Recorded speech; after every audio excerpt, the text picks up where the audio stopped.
Alors mes chers amis, Tiskul Eshanim Rabot Naimot Vetovot, voilà que le grand jour de Kippour vient de s'achever et j'ai décidé de venir m'adresser à vous ce soir, à l'issue du jour de Kippour, pour réfléchir avec vous à notre travail post-Kippour.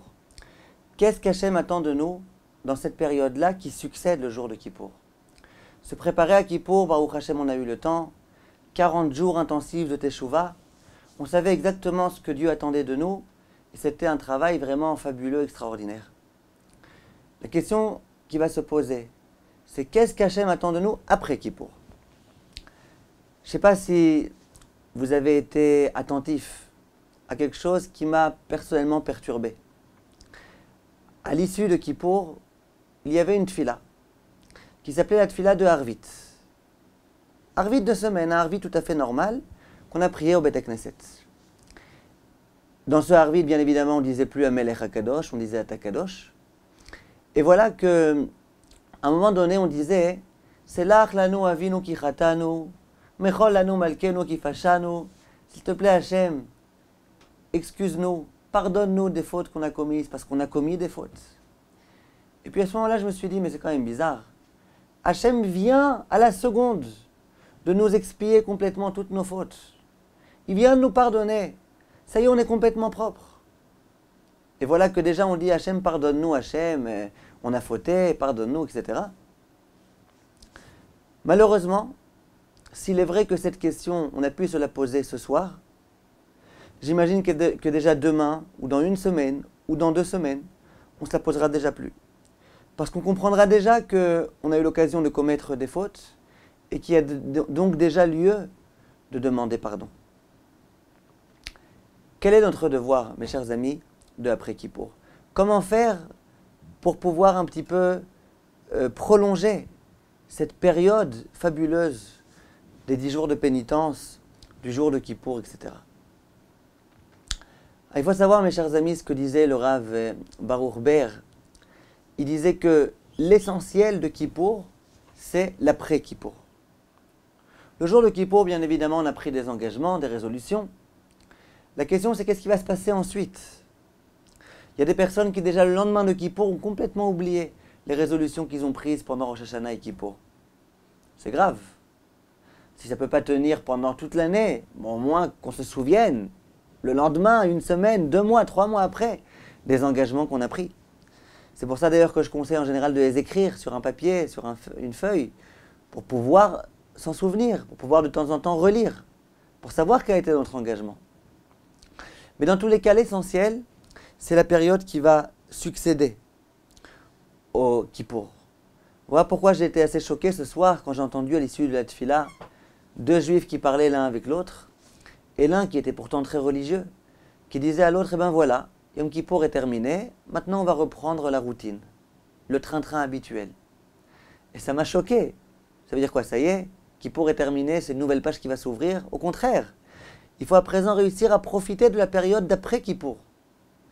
Prolonger, continuer à vivre avec cet état d'esprit qui était celui de Yom Kippour. On a été propulsé de façon énorme. Profitez de cela. Alors mes chers amis, en quels termes, comment va-t-on faire Bezrat Hashem? Il faut savoir que le jour de Kippour, Baruch Hashem, Hashem nous a pardonné, il nous a exaucés, il nous a nettoyés. À présent, on est tout blanc, on est tout propre, clean, vraiment complètement pardonné. C'est pas pour rien d'ailleurs qu'on sent une proximité particulière à Hashem. On sent que quand on a envie maintenant de prier, on peut prier bien. On est proche d'Hachem, on arrive à avoir un petit peu de concentration, on arrive à avoir beaucoup plus de ferveur. Comment ça se fait? C'est que jusqu'à présent, on avait plein de fautes qui constituaient un écran entre nous et Hachem. Dès lors que cet écran a été retiré, pendant ce jour de Kippour, et ben d'un coup on se retrouve proche de Hachem. Et donc c'est pas étonnant qu'on arrive à se réjouir quand on accomplit les mitzvot, c'est pas étonnant qu'on accomplisse les mitzvot avec plus de zèle, plus d'entrain, plus de cœur, plus de joie. Voilà ce à quoi on est arrivé au jour d'aujourd'hui. Il y a des personnes qui vont me dire, mais moi je ne le ressens pas tellement. Je ne ressens pas tellement que je suis plus proche d'Hachem. Eh bien, il faut savoir que même si on ne le ressent pas, c'est une réalité. Il est écrit dans un verset, Ve'aya emunat aitecha chosen yeshuot. La croyance en tes temps, c'est elle qui protège. Ça veut dire quoi? La confiance, la foi en ton temps. Dit Chazal, il y a des temps dans le calendrier juif. Il y a le temps de Rosh Hashanah, il y a le temps de Yom Kippour, il y a le temps de Sukkot, il y a le temps de Pessah. Nous, il faut qu'on sache qu'on est de la Emouna. Même si on ne ressent pas toujours les influences auxquelles on a le droit. Pendant cette période-là, il faut au moins qu'on soit persuadé, qu'on sache quelles sont les influences. Il faut avoir une Emouna, une foi, même si je ne comprends pas toujours et je ne vois pas toujours. Une foi. Il y a Yom Kippour qui est passé, maintenant je suis plus propre. Et donc, si vraiment je suis plus propre, il faut que je fasse en sorte de ne pas perdre cette dimension-là. Et c'est à mon avis ce qu'il va falloir faire maintenant. Je sais que je suis propre. Eh bien, il faut que je fasse attention à ne pas me salir. Ça fait tellement de temps que j'ai attendu ce jour-là.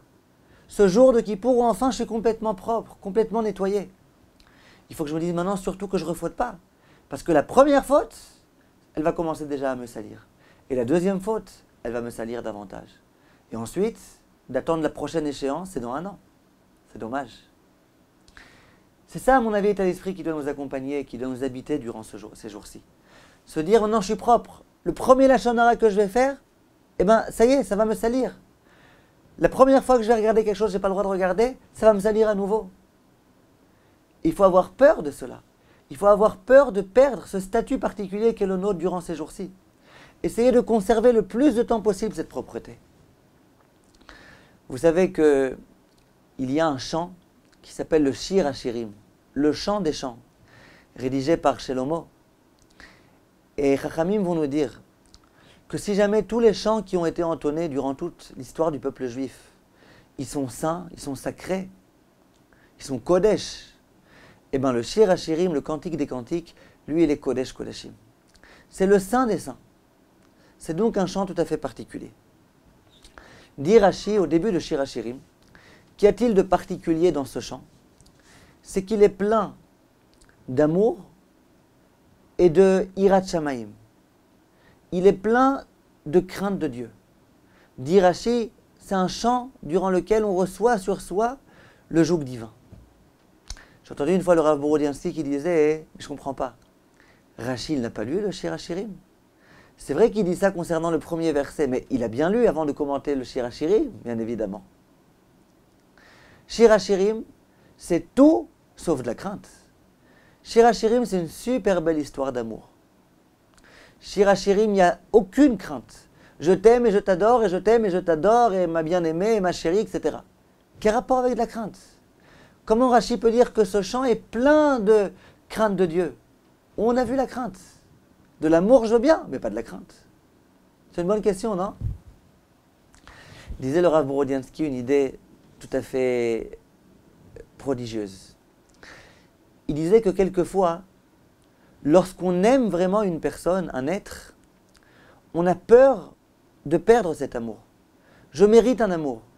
Je me suis fatigué à construire un amour. J'ai tellement peur de le perdre.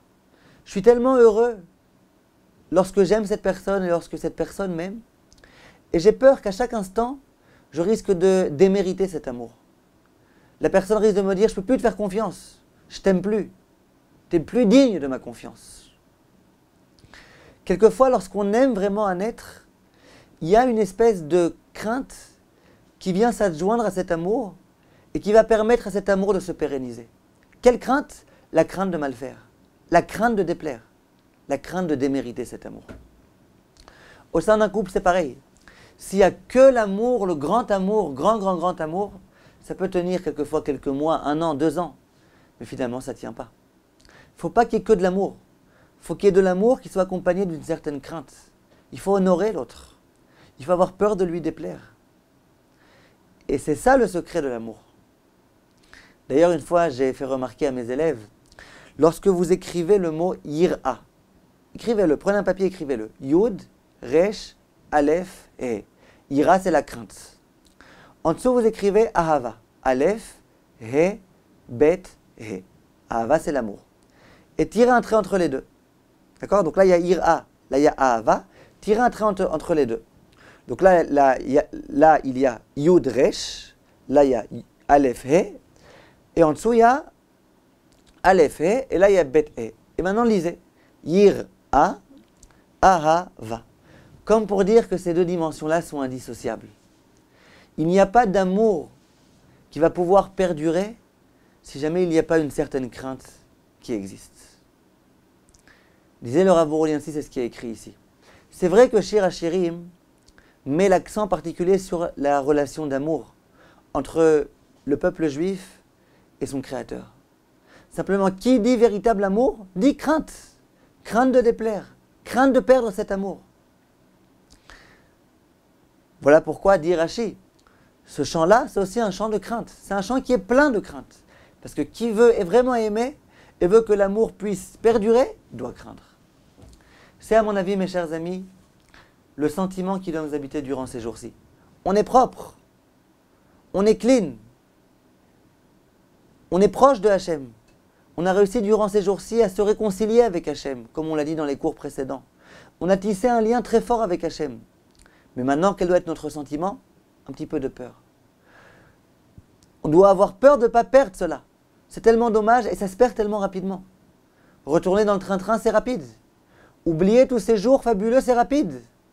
Nous, il faut qu'on soit habité de cette crainte-là. Et à présent, avoir peur de fauter.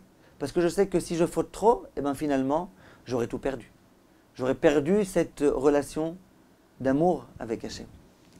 Voilà, mes chers amis, le travail qu'on va avoir ces jours-ci. Baruch Hachem, il va y avoir toutes les mitzvot de la construction de la soukha, de l'achat des arba'at aminim, ensuite de la consommation dans la soukha, ensuite des arba'at aminim, on va devoir agiter notre lulav, notre etrog.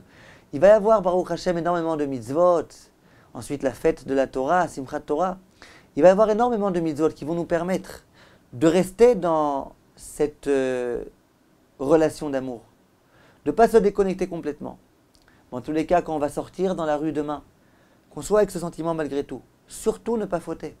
Parce que la première faute, c'est déjà la première déviation.